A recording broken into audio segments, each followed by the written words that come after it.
ujumbe wetu kwa watekelezaji wote wa sheria na askari ambao wanajaribu kutuzuia kwa maandamano ya amani. Wewe ni wake pia na familia kumetiriwa kama yangu inavyofanya.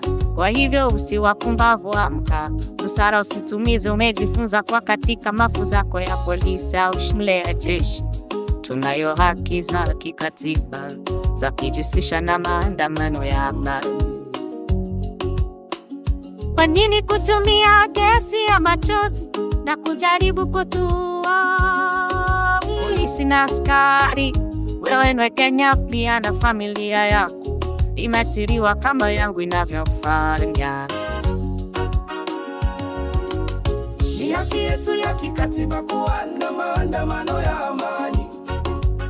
Viongozi wetu wa zamani asingefanya hivi kwetu, lakini sasa tunayo wakomunisti na mnyanyasaji.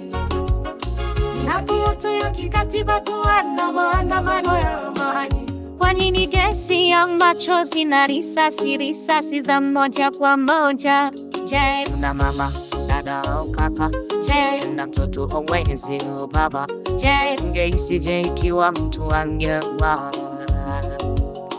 Fikiria juu yake kwa muda mfupi na kuelewa mateso na kufadhaika kwa watu. Wanasiasa wetu wajali wewe au mimi, ni waongo tu waovu na wabaya. Polisi na askari, wewe ni Kenya pia na familia yako imetiriwa kama yangu inavyofanya. Ni haki yetu ya kikatiba kuwa na maandamano ya amani.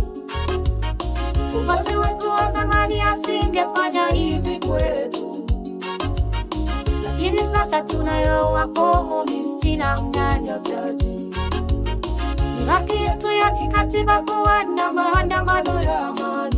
Ukipata agizo la kuchoma risasi za moja kwa moja katika umati wa amani, kata agizo na ripoti ni nani muuaji. Ukipata agizo la kuchoma gesi ya machozi katika maandamano ya amani, kata agizo na ripoti ni nani wakomunisti.